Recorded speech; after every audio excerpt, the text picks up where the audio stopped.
les doy las gracias por darse el tiempo de escucharme un día de calor de verano. Hoy día vamos a hablar de la influencia de la psicología en el cumplimiento de la ley REP. Y es un tema complejo, es un tema bien entretenido al mismo tiempo porque mezclamos dos aspectos de la, de la persona. Y ya me presentaron con mis credenciales, así que vamos a avanzar para hacer valer este tiempo. ¿Qué es importante entender antes de comenzar? Como psicólogo tengo que hablar de la psicología y tengo que vincularla con la sociedad, con el entendimiento de la persona. Cuando uno entiende cómo funcionan las sociedades en el mundo entero, uno establece que hay leyes, leyes que regulan el comportamiento. Y la forma como se dan dando estas leyes puede depender de una religión particular, de una modo de ver el mundo, de una cosmovisión, pero la psicología aparece ahí como una forma de entendimiento de dicha situación. Entonces ese es el nexo que vamos a hacer hoy día. Y voy a explicarle un poco cómo la psicología, que ha tenido grandes avances en el entendimiento humano, hoy día también puede empezar a hablar en la parte de la criminología. Insisto, hay una serie de sorpresas que van a ir avanzando a medida que comenzamos. Dos citas que me gustan mucho, que me hacen mucho sentido cuando hablo de esto. Si estás lo suficientemente preocupado por un resultado, posiblemente harás algo para solucionarlo.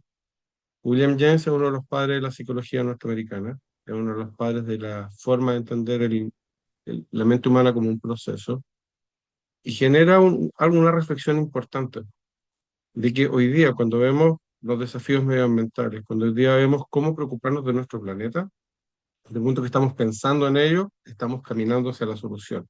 Y eso es muy importante. No hacer nada hoy día creo que no es algo correcto, no es lo que corresponde, no es lo que corresponde enseñar a las nuevas generaciones.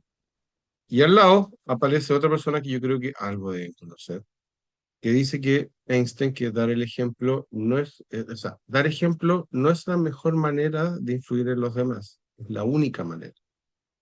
Entonces hoy día les voy a enseñar un poco, voy a tratar de comunicar eh, cómo la psicología, cómo las bases epistemológicas, la esencia de lo que son los postulados de psicología influyen en el mundo que vivimos y en la forma como interactuamos.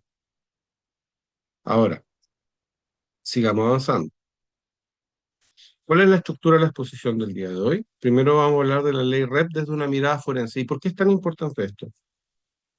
En la medida que fui construyendo la exposición y fui planteándome cómo transmitir a ustedes lo que tengo que aportar, o lo que creo poder tener que aportar, dije, no les puedo enseñar de ley REP a ustedes que saben más que yo. Entonces tomé la ley y empecé a analizarla, empecé a ver y dije, aquí hay aspectos forenses interesantes, aquí hay elementos en los cuales un psicólogo criminalista, un psicólogo forense podría tener algo que aportar.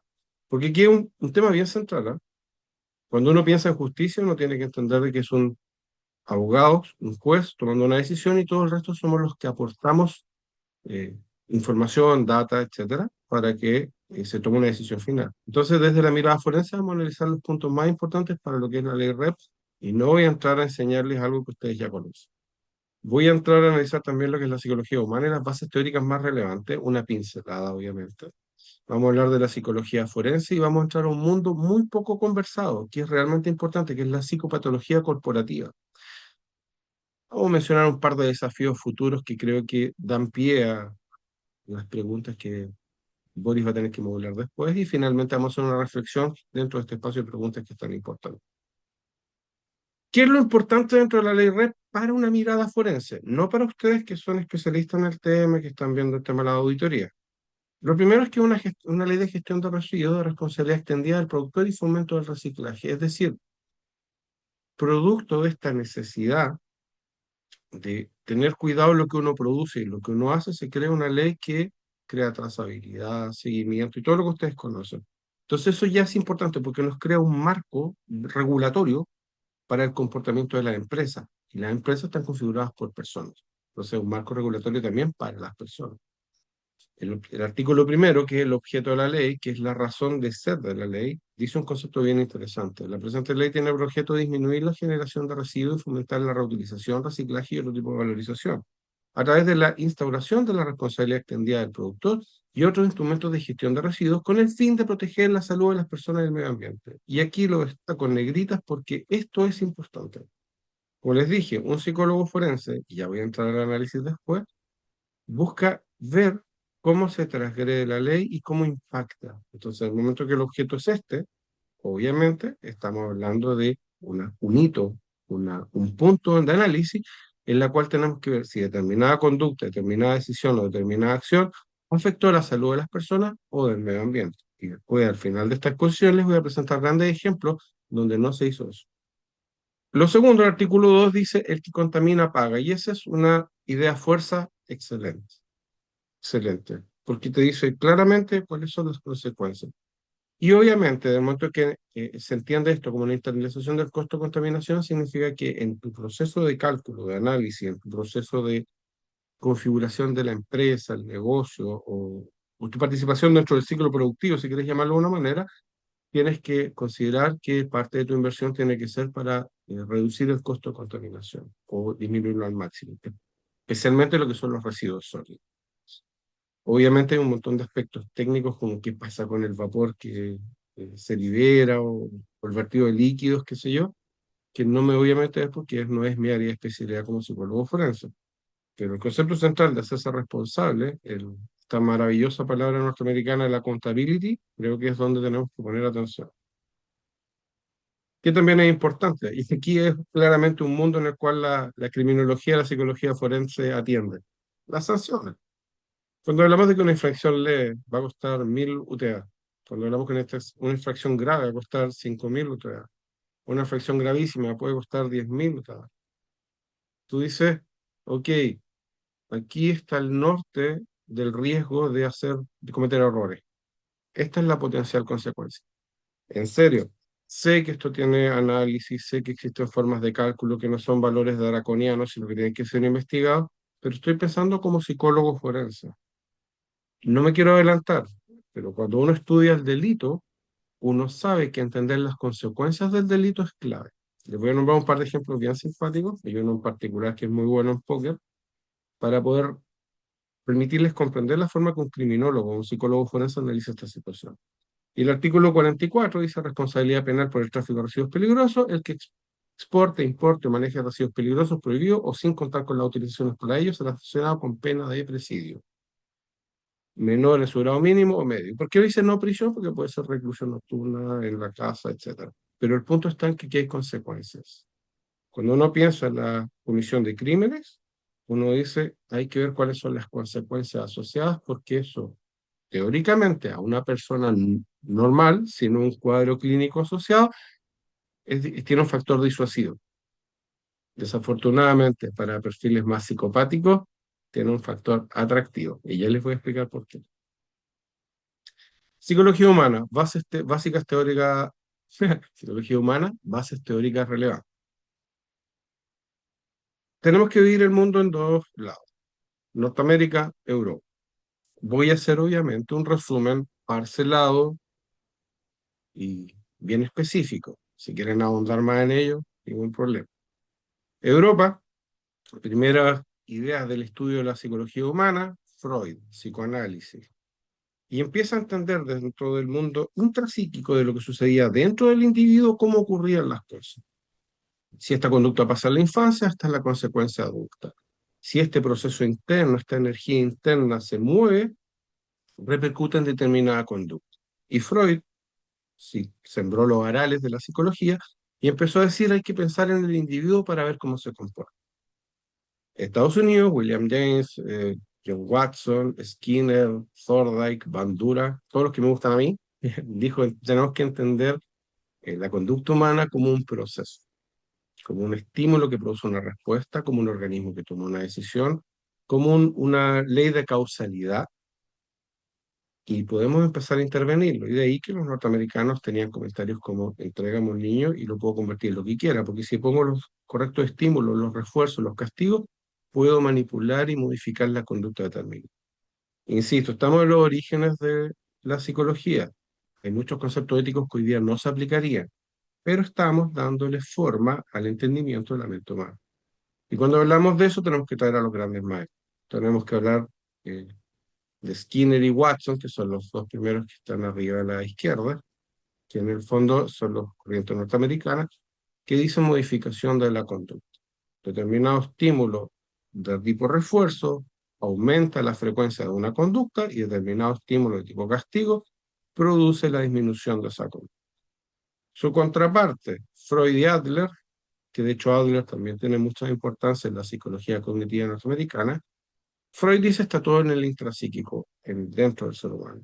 Está en fuerzas del tánatos y la libido que hacen que la persona se movilice en determinada dirección. Adler trata de operacionalizar esto y en el momento que lo operacionaliza y lo sistematiza, empieza a entrar al mundo de los procesos de los aprendizajes. Maslow abajo, el que aparece sonriendo y siempre va a aparecer sonriendo, Maslow dice que existen necesidades que impulsan la conducta humana, desde lo más simple como alimentarse, dormir, hasta lo más profundo como tener sentido de la vida, un sentido de propósito, como los japoneses llaman el ikigai, una razón de ser. Al lado suyo, Bandura, uno de los psicólogos más importantes que ha existido en mi carrera profesional, dice que el aprendizaje tiene un componente social. Aprendemos lo que vemos, adquirimos de la interacción social de otros, de una manera vicaria, conocimientos. De ahí viene la pregunta importante: ¿cuál es el rol que tiene la educación en la ecología? ¿Cuál es el rol que tiene la educación, los contenidos, la información en enfrentar los desafíos del cambio climático? La bandura tiene mucha importancia. El entorno educa. Hay una mirada de Vygotsky rusa que no quise incluir, pero que dice también lo mismo. Porque entre los dos lo que están diciendo es que el entorno influye. Abajo, eh, juntos, aparece John Bowlby y Mary Ainsworth, que son los grandes maestros de la teoría del apego, que dice que la primera información que tú recibes en la infancia, los primeros cuidados, los primeros cariños, determina tu forma de entender el mundo. Entonces, en la medida que esos primeros cuidados sean positivos, tu mirada al mundo es positiva. Y al lado de él, completando lo que es esta actividad, viene lo que es... ¡Ay, se me fue un segundo! Eh, ya, voy a dejarlo pasar porque me traspapelé un segundo en esta dinámica que está. Entonces, la psicología humana lo que está haciendo es decir que entender al individuo, entender a la persona, reconocer su rol en la sociedad es clave. Y de alguna manera empieza a predecir el comportamiento futuro. ¿Por qué es tan importante esto? Porque en el momento que entendemos el funcionamiento normal del individuo, también empezamos a conocer el funcionamiento anormal del individuo. Y esto nos permite hacer alcances. Entender, por ejemplo, que la depresión, para dar una sola ejemplificación de lo que estoy hablando, es un desbalance neuroquímico que produce una baja anímica, permite entender de que si eso se regula, puedes volver a un estado normalidad. Entonces, ¿qué es lo importante entender? Lo primero, que hay una visión importante entre Occidente y Oriente. En los orígenes de la psicopatología, cuando ustedes leen en documentos, ven en películas, o ven en documentales, etcétera, ustedes dicen que en Occidente todo lo que es asociado a la neurosis, a la locura, la histeria, se aislaba en centros de atención psiquiátrica, con experimentaciones, con exámenes, es decir, al loco, palabra que está totalmente desutilizada hoy día, se lo tenía que aislar de la gente normal. Y se tenía que estudiar a esta persona para poder entender cómo se comportaba. En Oriente, en cambio, que es una mirada bien interesante, consideraban de que la persona que tenía algún trastorno mental podía ser que tenía un mayor contacto con la espiritualidad y había que cuidarlo y escucharlo, había que protegerlo. Entonces, en ese sentido, cuando entendemos los orígenes de la psicopatología, tenemos dos grandes visiones mundiales. Una donde aislamos y la otra donde protegemos. Hoy día, que hemos integrado esa información, se busca lograr ambas. Hipócrates, teoría de los humores, decía que hay algo en el funcionamiento cerebral que está desbalanceado. Habló de la teoría de los humores, habló de la forma como la conducta se podía reflejar por si estaba flemático, etcétera, y cómo se podía intervenir. Y Pinel empieza a darle forma también a lo mismo. Existen conductas de funcionamiento que son extrañas, es salidas de la norma, un tipo de procesamiento mental inadecuado que podría ser un trastorno. Tenemos que entrar a entender esto. Y hacemos un salto hacia adelante y aparece la Asociación Norteamericana de Psiquiatría, y empieza la formación del DSM, que es el Manual Diagnóstico de Trastornos, donde tenemos que ver cuáles son los tipos de rasgos que tienen las personas y el tipo de conducta que se puede observar o el tipo de problema que pueden presentar.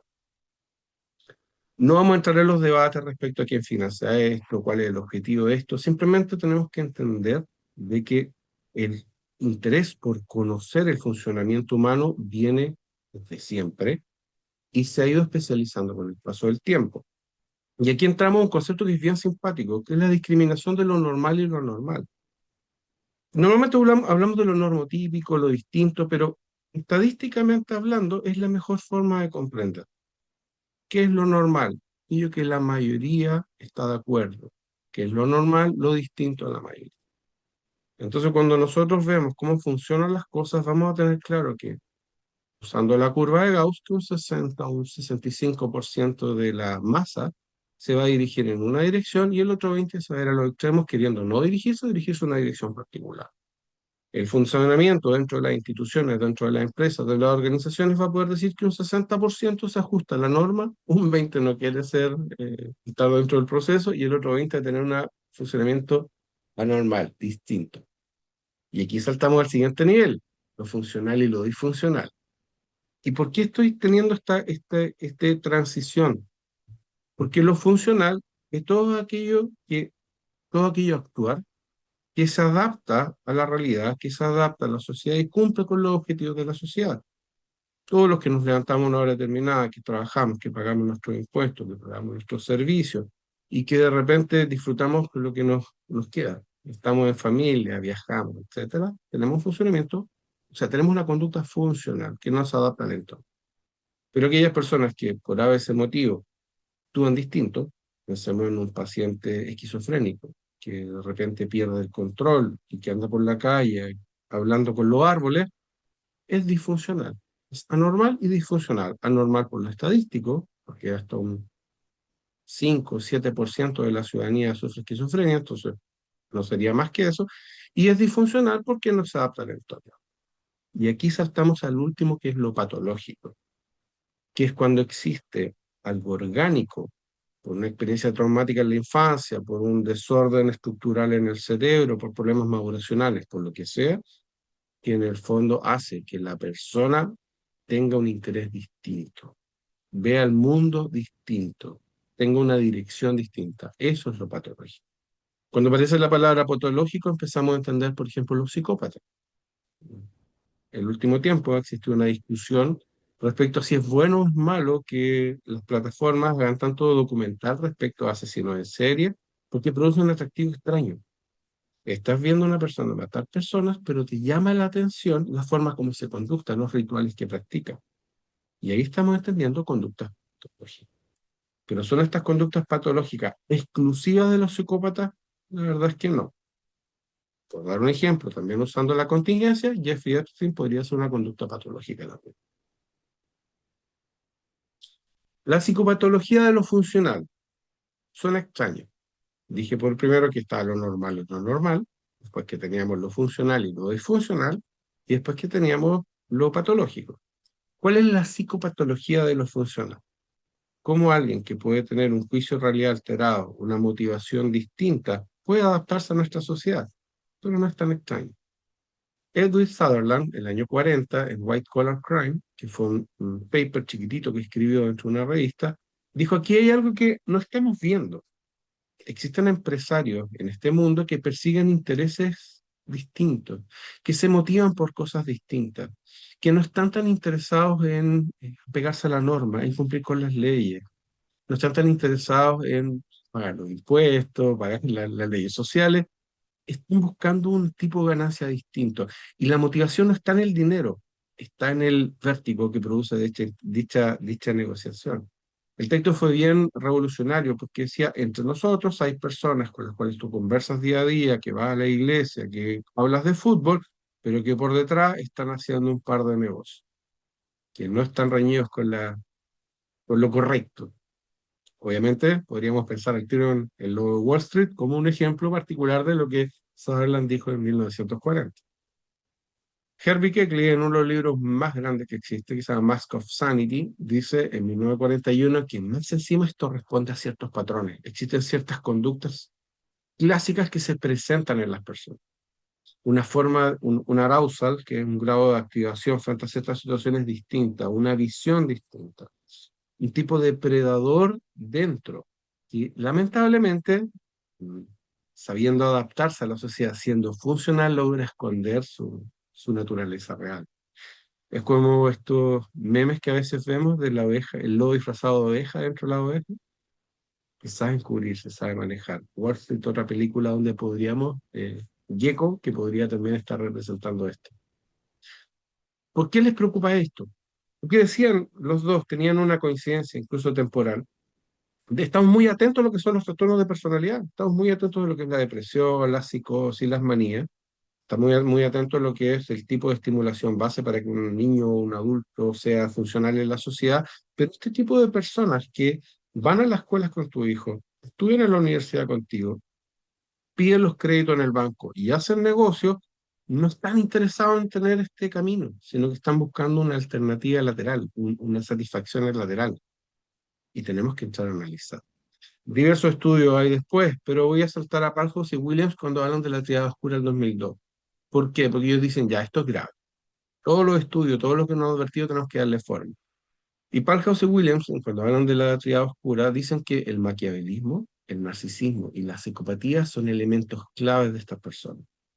Son personas que buscan pasar por encima de cualquiera, manipular a cualquier persona, articular todo para un resultado sin tener ningún problema de hacerlo. Narcisistas porque lo hacen para ellos, lo hacen para demostrarse a sí mismos que han logrado algo. Hay un éxito asociado.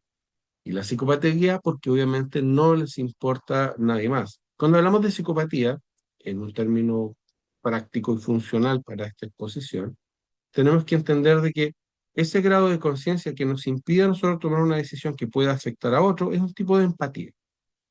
Cuando tú dices, voy a ir a 200 kilómetros por hora en mi auto en la carretera para disfrutar la velocidad. Uy, pero si me pasa algo podría afectar a mi familia. Si tomo mal la curva podría chocar a alguien, eso es empatía. A un psicópata no le importa, dice voy a ir a 250 porque estoy entretenido de mostrar que soy el tipo que anda más rápido en este auto, en esta dirección, y voy a tratar de generar todo lo posible para llegar a ese resultado. Es un ejemplo simple, sí, no estamos hablando de psicología corporativa, psicopatología corporativa todavía, pero se va entendiendo. Cómo los gatillantes, como estos triggers que son hechos para motivar el deseo, la personalidad, la conducta, etcétera, son distintos. Y cuando uno estudia el comportamiento empresarial de personas que han sido responsable de grandes conflictos, uno se da cuenta cómo esto empieza a avanzar. Y voy a nombrar luego un par de ejemplos bien clásicos de esto. Finalmente, Babi Aguilar, Robert Hare, uno de los grandes escritores del último tiempo, un gran investigador, crea Snakes in Suits, When Psychopaths Go to Work. Y ahí directamente menciona, y ahí aparece Patrick Bateman abajo como un buen ejemplo de American Psycho. Me gusta el cine, por eso estoy compartiendo hartas citas cine. Eh, Dice cuando los psicópatas ya van a trabajar. Cuando el tipo descubre que hay una oportunidad dentro de ese ambiente laboral en el cual él puede crecer. Porque entiendan, un psicópata, por ser maquiavélico, tener este maquiavelismo, no tiene ningún problema en manipular, en utilizar, en seducir, en incluir a personas para poder obtener sus resultados. Puede ser el más déspota con todos sus trabajadores y el más complaciente con todos sus jefes. Lo importante es el resultado. Lo importante es que él diga narcisistamente, lo hice yo lo logré. Y la psicopatología porque no hay ningún cambio. Entonces los psicópatas están entrando en este mundo porque están viendo una oportunidad de vivir bien. Entonces cuando tú ves, eh, cuando uno piensa desde fuera, ¿cuál es el interés de ellos? ¿Lucrativo, económico? No, no es nada de eso. Es simplemente el vértigo, el poder conseguir lo que nadie más puede lograr.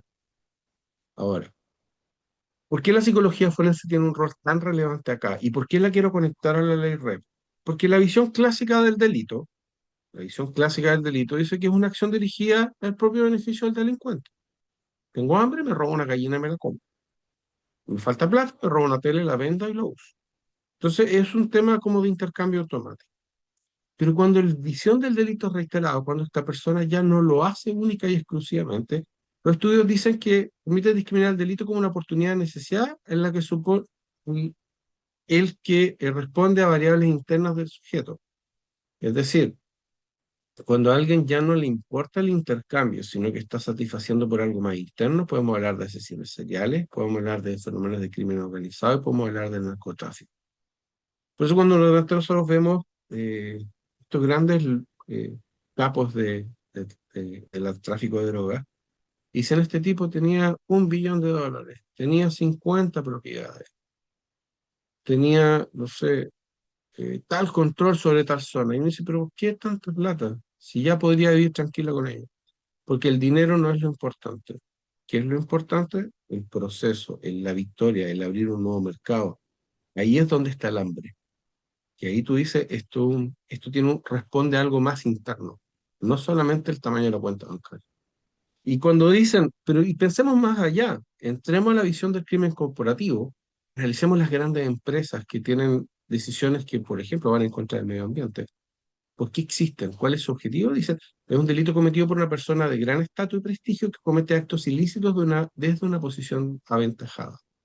Los crímenes medioambientales, los crímenes corporativos, los psicópatas corporativos encajan en esto. Y son personas funcionales que tú puedes llegar a admirar.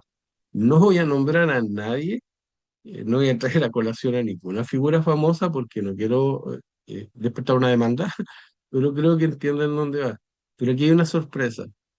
El psicópata corporativo nunca está en la punta de la pirámide, porque el negocio no es de él, la empresa no es de él, la idea no es de él. Él está escondido en un estatus alto, tomando ciertas decisiones, dando ciertos pases para que la situación vaya hacia donde él quiere que vaya.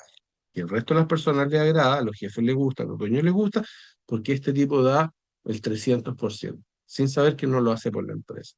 Si una empresa colapsa por una mala decisión de un psicópata corporativo, cae la cabeza, cae el directorio, el psicópata corporativo dice, ah, fallé, voy a buscar otra empresa. No sufre, porque no es externa su motivación, es un ruido interno. Oh, cometí un error, no lo voy a cometer de nuevo.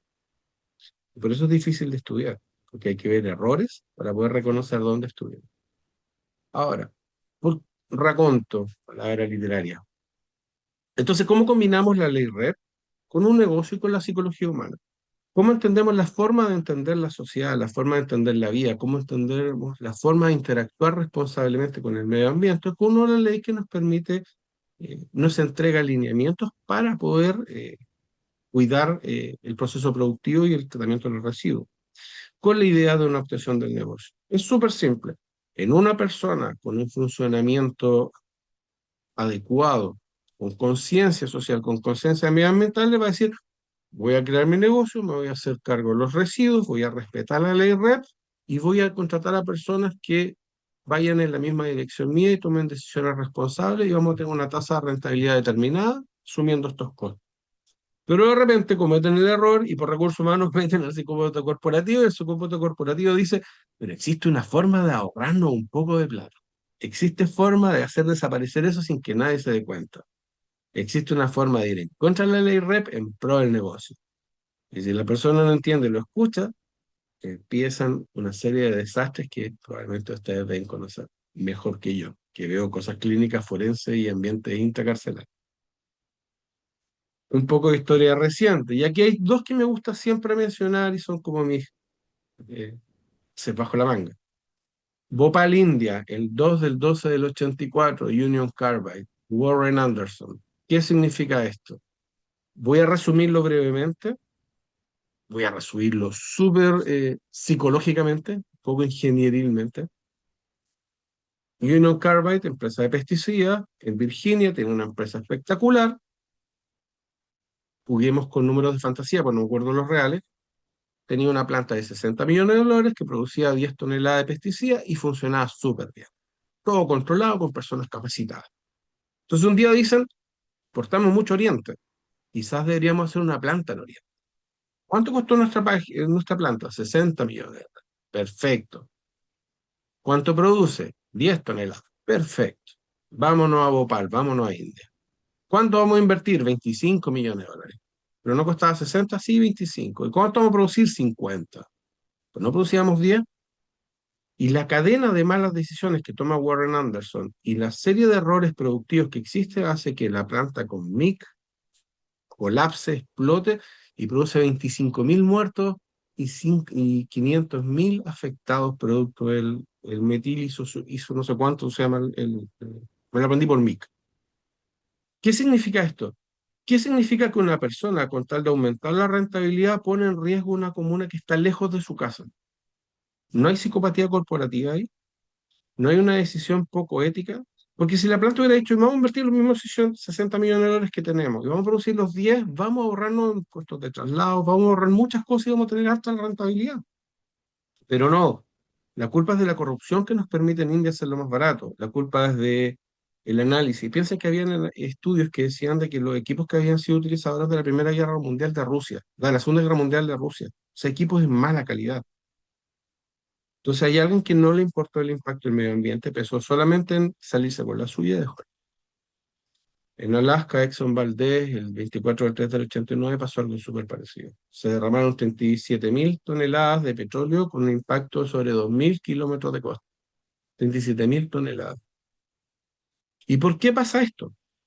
Porque existe un periodo en el cual se puede hacer transporte de petróleo y existe un periodo donde se recomienda no hacerlo, porque no están las condiciones del clima, porque faltan un montón de elementos, porque es muy extenuante, etcétera. ¿Y qué dijeron? Vamos en esa fecha, total nos va a generar un mayor reporte económico. Y las consecuencias fue un desastre natural de otro nivel. ¿Quién toma esa decisión? Un psicópata corporativo, porque no está pensando en la vida, no está pensando en la ciudadanía, no está pensando en las personas que viven en Bhopal, no está pensando en las personas que viven en Alaska, está pensando en, si lo logro, voy a ser el primero en hacerlo. Si lo logro, voy a trascender un objetivo interno. Eso es, cualquier ámbito de cosas, verá. Y buscando, preguntando cómo podía traerlo al medio local, me mencionaron un dictamen de justo fresquito, del 24 de enero del 2025, entre Huawei y el SMA, que establece que Huawei, y aquí ustedes son más expertos que yo, eh, no estaba cumpliendo la ley porque no está haciéndose responsable de las cosas de los residuos materiales que traía acá. No hizo, no permitía trazabilidad, no permitía seguimiento y básicamente le pasaba una multa que puede llegar a los 8.254 millones de dólares. ¿Por qué? Por no dar cumplimiento a lo que establece la ley. ¿Puedo determinar yo si hay o no un psicópata corporativo? No lo sé. ¿Puedo determinar que hay crimen corporativo? Sí. Porque la ley es clara, es una ley de 42 páginas, súper estructurada, súper ordenada, con una serie de elementos que ustedes como futuros auditores en esto lo conocen. Entonces, no es, creo yo, me da la impresión, pensando en lo que sé de derecho penal, las cosas que sé de derecho civil, desde lo forense, no desde lo abogado, de que cuando existen parámetros claros, si no se respetan, pueden ser dos razones. Por omisión, ¿cuál es raro? La segunda por intención. Y ahí estamos dando cuenta de un funcionamiento que es el equivocado. Que para eso mismo creamos la ley, para prevenir esos funcionamientos equivocados. Entonces, ¿cuál es la reflexión al cierre dentro de este proceso? Estoy bien en el tiempo, lo calculé ya. ¿Qué tenemos hoy día? ¿Qué es lo que tenemos que dar gracias que existe? Tenemos hoy día desafíos medioambientales. Hoy día sabemos y tenemos conciencia del mundo en el cual vivimos, del planeta que tenemos y lo que hay que hacer para cuidarlo, cómo protegerlo. Si vamos a tecnologías verdes, si vamos a mejorar los procesos productivos, si vamos a ocupar la ley REP, etcétera, etcétera, etcétera. La industrialización tenemos que de alguna manera repensarla o mejorarla para poder satisfacer estos desafíos medioambientales. Segundo, existe una mayor conciencia colectiva del cuidado del medio ambiente. Es un tema que hoy día se conversa. Es un tema que probablemente hace 30, 35 años era un poco ajeno. Hace 35 años decir que un psicólogo va a hablar del REP, le aseguro que no hubiera tenido la cobertura que está teniendo esto. Entonces, hoy día dice, tenemos que ver todas las áreas, tenemos que tener una mirada mucho más amplia para entender la raíz del problema. Y lo mejor, que tenemos normativas y sistemas regulatorios eficientes, porque son perfectibles. Hay que siempre entender de que la ley es perfectible, siempre. Entonces, del momento que existe la norma y el sistema regulatorio, con el tiempo se va estudiando, se va analizando y se va modernizando, se va mejorando. Entonces, eso ya lo tenemos, ese es un cuerpo estructural que ya existe. Y eso sí o sí hay que destacar. Pero ¿qué es lo que necesitamos? Quizás necesitamos empezar a entender la responsabilidad empresarial. Quizás tenemos que pensarla en sus orígenes, en su esencia, ¿Qué hay detrás de la responsabilidad empresarial? ¿Qué hay detrás de quién va escalando dentro de la organización para ir siendo un aporte o para ir detectando oportunidades y aprovecharse de ellas, lo que sería un psicópata corporativo? Y cómo nuestra sociedad entera, nuestro hemisferio, etcétera, dice hoy día la forma de entender la industrialización del mundo o la forma de hacer negocio tiene que tener una mirada distinta. Internalizar la ley REP porque es tan importante. Hay un principio legal que siempre me ha gustado que dicen que los abogados y los jueces te lo sacan mucho en cara, que dice que es tu deber saber las leyes. No puedes decir es que no la conocía, no sabía que eso no se podía. Entonces, de alguna manera lo que te dicen es que cuando tienen un cuerpo de ley como este, estas 42 páginas bien redactadas, tenemos que internalizarla, tenemos que entenderla. Quizás existen desafíos, insisto, ustedes son los expertos acá, pero quizás en los supermercados, como cuando empezamos con las leyes de las bolsas, darle una vuelta. Mejor saquemos las bolsas, pero no sabemos dónde van a terminar. Quizás empezar a hablar más de esta ley, empezar a explicar la importancia, va a hacer que un joven emprendedor que, por ejemplo, decide crear una sanguchería y empezar a vender sándwich, va a empezar a darse cuenta que el tipo de bombilla, el tipo de plástico, el tipo de producto, la forma como desecha sus productos, tiene un impacto y hay que empezar a atenderlo.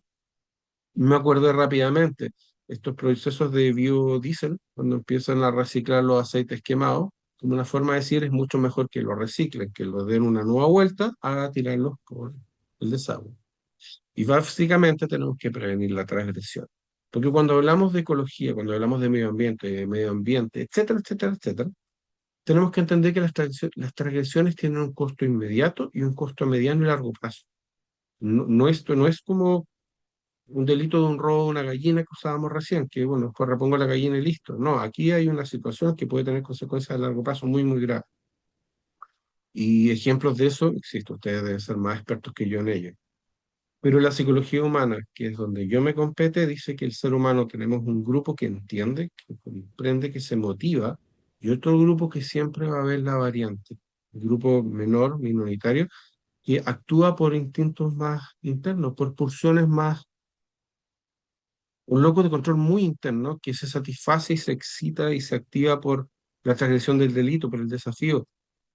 Un psicópata corporativo, por ejemplo, en una empresa que tiene cumplimiento legal, ya. Voy a hablar muy en un ejemplo. Tengo una empresa que produce determinada cantidad de plata y llega un especialista y dice, yo puedo hacer distintos pasos para que ustedes ganen más. ¿Cómo lo va a hacer? No, yo sé hacerlo. El tipo va a entrar y se va a empezar a desatender esta responsabilidad de la empresa con sus residuos, va a empezar a generar más recursos, con vertaderos ilegales, etcétera. Y la empresa dice, ah, no está yendo bien. Sí, estamos haciendo decisiones para que esto vaya muy bien. Y cuando son descubiertos, así, ah, pero es que nadie me dijo. O me voy a desaparecer antes. Porque esta persona no tiene claro o no le interesa que no se puede transgredir la norma. Y no ser descubierto y encontrar la fórmula para poder hacerlo es lo que los pide.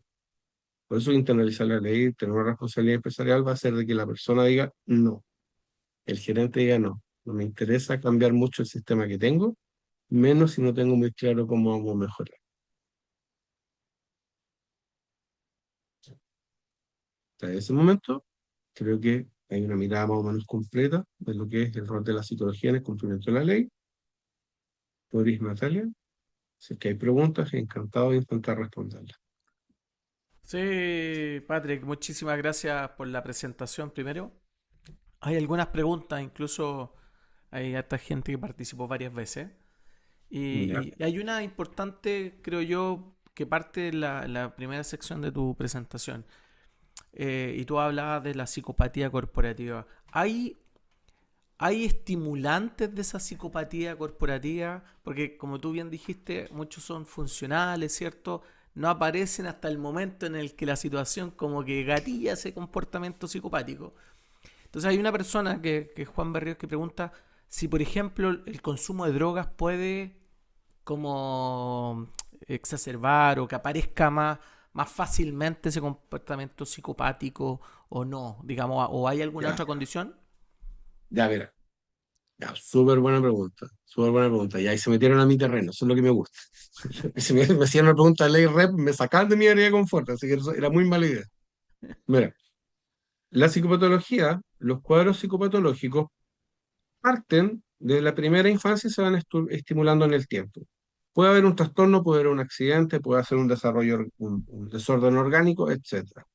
¿Dónde se encuentra grandes bases? Primero que el sistema límbico, la amígdala, la parte más antigua del cerebro, eh, secreta endorfinas del placer, etcétera, que te activan, que te alegran, ¿ya? Cuando tú estás feliz, se prende tu cerebro de una manera, cuando tú estás triste, se prende de otra manera, y la amígdala tiene harto que ver con eso en su conexión con la corteza prefrontal.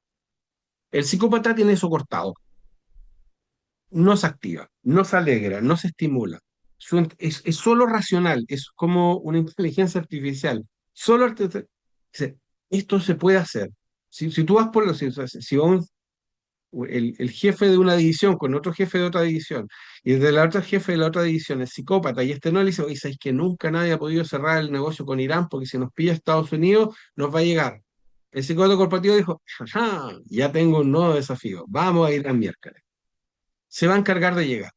Las drogas lo que hacen es estimular las mismas zonas que el psicópata tiene apagadas. Entonces, si jugamos un poco con la experiencia que también tengo en tratamientos de droga, un psicópata corporativo no va a consumir marihuana. Un psicópata corporativo no va a consumir heroína, porque lo hace alejarse de su modo racional.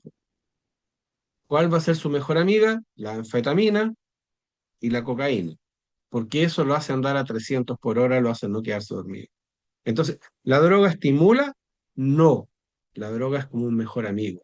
Por eso un psicópata corporativo, sí, sí, va a sonar obviamente como una estigmatización, pero tendría harta cocaína y tendría harto whisky, porque sería el whisky lo social y la cocaína para mantenerse despierto, ¿me entiendes? Pero no usaría las drogas como despersonalizadora o pérdida de juicio de realidad, porque lo que más quiere es tener control. Perfecto. Clarísimo.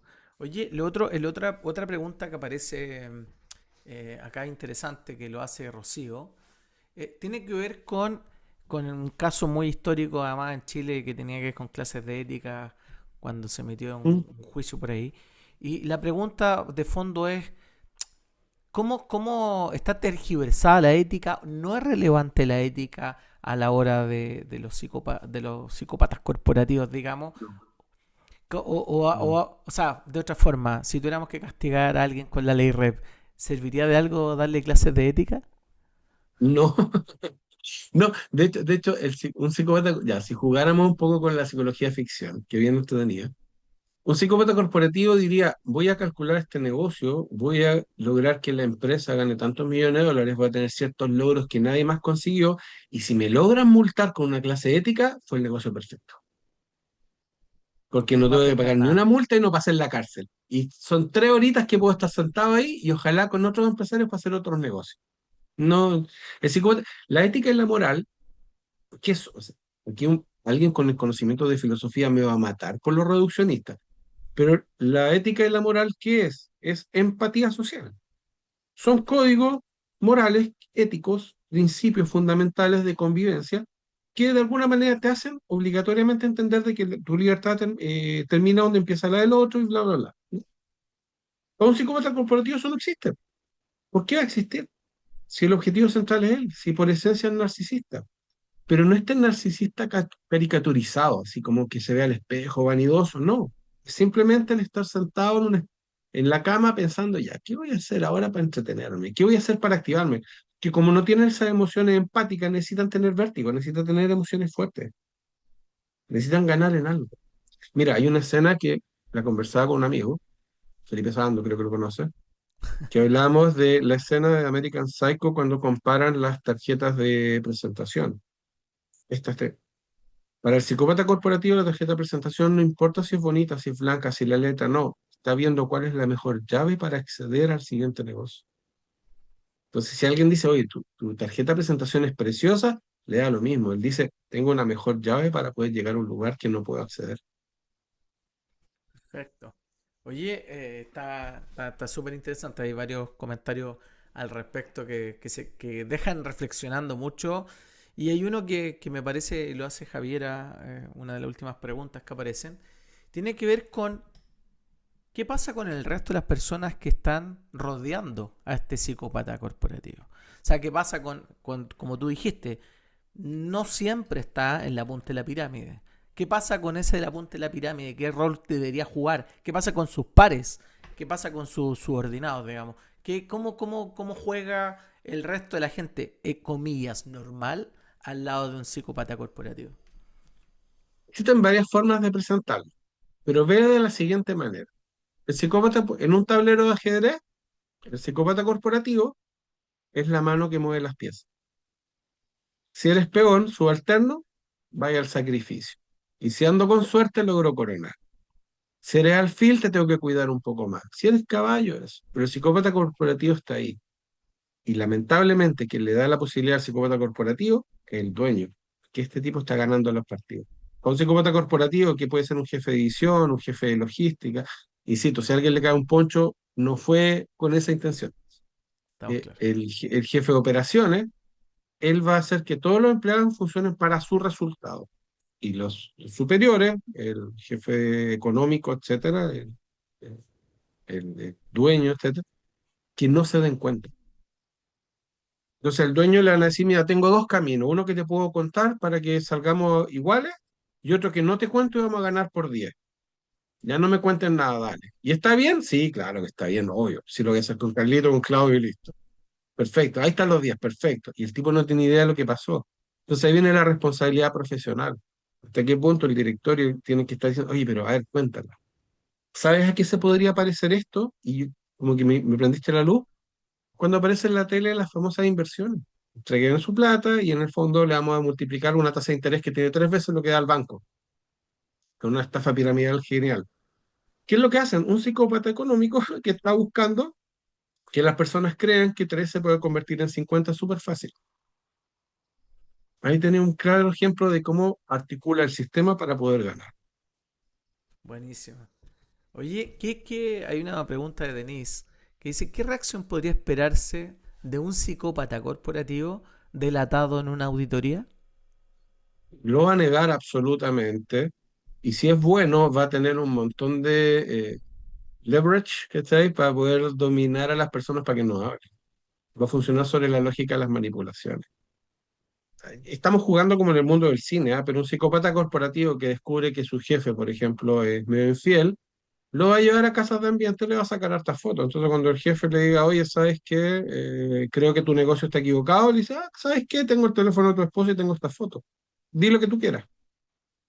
Pero vamos a perder los dos, exactamente. De ti depende que ganemos los dos, de ti depende que perdamos los dos, pero yo no tengo ningún problema. El psicópata corporativo no tiene ese remordimiento, esa culpa que tenemos las demás personas. Oye, mira, acá Entonces, tenemos una pregunta que es justo como al revés. ¿Qué pasaría, la hace Fernando Zagal, qué pasaría si hay un auditor que tiene rasgos psicopáticos y que quiere manipular para las fiscalizaciones de empresas? ¿O cómo hoy te qué lo buena, imagináis tú, digamos? el apellido empieza con S. No, no, no, mira, no, mira, Oye, no, pero, mira. y además, ¿Y perdón, qué? agrega una cosa de cuáles podrían ser los síntomas como para darse cuenta que un Ya, auditor, mira, esos tiene, ¿sabes lo que tiene podría esos hacer? rasgos. Ya, ya. Si jugáramos muy insisto, estamos haciendo psicología ficción porque el psicópata corporativo es difícil de detectar porque es muy funcional, pues ese es el problema, ¿cachai? Pero si un auditor fuera psicópata corporativo, primero encontraría tasas de éxito superiores al resto. Si existe una tasa de cumplimiento y el promedio general de los auditores es de 40, este tendría 70. Y si hay una auditoría hecha a una cosa que nadie quiere, dicen, no sé, pongamos un nombre, Cencosud, ya. Nadie se atreve a auditar a Cencosud, él sería el primero en la fila para ir. Y aunque Cencosud le mostrara todos los papeles del mundo, él se encargaría de que Cencosud cayera con una multa gigante para que aparezca en la prensa. El auditor tanto se encargó de eso. Y los demás colegas dirían, pero ¿cómo logra que una empresa que yo la audité y salió bien, y la que Claudia auditó que salió bien, él le encontró todas esas pifias? Y cuando sale en la tele dice, sí, lo que pasa es que hice el trabajo súper bien junto a mis colegas y todo lo demás, y tú dices, aquí hay algo raro. Entonces sería alguien que se estaría muy satisfecho con el éxito y buscaría conseguirlo a toda costa. Bueno, ¿Qué o sea, pasaría? Y fíjate lo simpático. Si hablamos de una autoridad política arriba, ¿tú crees que le haría daño a su principal perro de guerra? claro, un gran articulador ahí de logros. Exactamente. Oye, Pero sobre la norma, ¿ah? sobre la Sí, norma. sí, sí, sí. De hecho, hay una pregunta súper interesante que dice si la persona que tiene estos rasgos psicopáticos corporativos también lo es en otra dimensión de su vida. O cómo disocia ese rol, digamos, que de papá, de amigo o de vecino versus el rol de ejecutivo o de auditor en el caso que estamos hablando. Es que es una fachada. Lo que pasa es que tenemos que entender de que los procesos de vinculación humana son afectivos. Tú interactúas con tu familia por amor, con tus amigos por simpatía, con la gente que vive alrededor tuyo por cordialidad, tienes un buen equilibrio en tu vecindad, etcétera. El psicópata corporativo no se estimula con eso, no lo encuentra interesante. Entonces, va a tener la esposa más linda y simpática del planeta, y si la esposa es muy, y estoy hablando de un psicópata hombre porque la tasa de psicopatología de hombre y mujer es como de día a uno, entonces es más fácil encontrar un hombre que una mujer. O quizás son mejores escondiéndose, pero eso es otro desafío terapéutico. Pero a lo que voy yo es que el psicópata dice ya, tengo que llegar a la empresa. La esposa del gerente le gusta ir de compra. Entonces, debo tener una esposa que le gusta ir de compra. La esposa del gerente tiene hijos que le gusta hacer rugby. Mis hijos van a jugar rugby también. Y voy a tratar de vivir lo más cerca posible. No puedo vivir todavía en Los Barnechea, así que voy a vivir en Providencia. Y para poder llegar a Los Barnechea. Y empieza como a articular todo en torno a ese sentido. Entonces, va a ser funcional o disfuncional en el sentido de la convivencia. Si, por ejemplo, competir en la empresa es como también competir en el country club, va a ser el mejor golfista. Pero si tú me dices, y en un cumpleaños, probablemente va a estar tranquilo, celebrando, dando la pantomima y dejando que otros celebren, porque no le interesa, no le produce nada. Fantástico. Oye, para terminar, primero seguir agradeciéndote, Patrick, la presentación, este pimponeo de preguntas. Y para ir cerrando y agradeciéndole a todos los que se conectaron, tuvimos en algún minuto más de 100 personas conectadas. Hay una última pregunta que me parece como interesante, y si es que quieres jugártela, digamos. ¿Hay Siempre. algún caso de psicópatas corporativos conocidos, populares, que podamos nombrar y que uno diga, mira, ese comportamiento es más o menos así? Más cercano que probablemente que los de India y Huawei, a lo mejor que tú mencionaste. Buena pregunta. La verdad es que no te sabría decir si es que lo hay o no, porque aquí hay un problema técnico, ¿ah? Y esto es un problema súper técnico. El DSM-4, el DSM-5 que está hoy día, la psicopatía propiamente tal no la tiene definida. No existe la definición técnica clínica de psicopatía, sino que es un concepto que se construye sobre otros trastornos disociados, trastornos antisocial de personalidad, etcétera. Entonces, no se puede diagnosticar a alguien si no existe el diagnóstico clínico. Entonces, solamente podría haber un supuesto. ¿Dónde podría haber un supuesto? Tendríamos que buscar alguna empresa, algún en el mundo de ustedes, ¿cómo ustedes podrían diagnosticar los productos que están más entendidos que yo en esto? Cuando el error es grosero, cuando no se podía pasar de largo, cuando, si ustedes dicen, no sé, por ejemplo, Chang, que era el de inversiones, que robó a todo el mundo y se fue a un paraíso fiscal, yo te diría que ahí hay psicopatía corporativa. Cuando tú analizas, por ejemplo, ¿cómo se llama este hombre calvo, para no decir pelado, que estuvo metido en política y que terminó en la cárcel arrancándose por el mundo y después dijo que tenía cáncer y no iba a tener, que hablaba de economía? Ah, sí, ya sé, que era asesor de muchos famosos. Exactamente todo el Claro. cuento. Ahí tú dirías, aquí hay algo de psicopatía corporativa, porque hay un personaje que se está vendiendo y que está señalando cosas que no existen, está vendiendo humo y logra un prestigio internacional y todo, ¿ya? Hay un Vale. candidato presidencial que varias veces también, que yo diría que también haríamos que estudiarlo. Pero te insisto, al faltar un diagnóstico clínico y al no poder hacerse una evaluación, sería responsable. Es como que alguien dijera por el color de la piel, esa persona tiene cáncer, no se puede. Pero los hechos son los que mandan. Cuando tú ves un hecho de una... Cuando ustedes como auditores vean un desastre y digan, pero ¿cómo no se dio cuenta? Pero ¿cómo no se dio cuenta que si hacía esto lo íbamos a pillar? Sí se dio cuenta. Y en su mente pensó que no lo iban a pillar. Por tanto, no está hablando de un pensamiento fundamental. O no vea un funcionamiento correcto. ¿Sí? Entonces Entiendo, va por ahí. entiendo. Oye, Patrick, muchísimas gracias por todo, a todos los que nos siguieron en este seminario también. Darte un abrazo a la distancia. dejar a todos invitados a nuestro próximo seminario que ya anunciaremos la fecha para un par de semanas más. Gracias a todos los que dejaron preguntas y participaron muy activamente. Decirles que estén atentos a nuestras redes, a las de Corfo, a las de Chileteca, a las de la Universidad Católica de Temuco y de Talento Futuro, que vamos a tener pronto más información de este tema sobre y de algún otro tema que esté vinculado a esto de la ley REP, del rol del auditor en este proceso. Así que muchas gracias, Patrick, un abrazo y que estén todos muy bien. Nos vemos en la próxima. Y feliz 2026 para todos. Exacto, también. Un abrazo. Chao, chao. A todos.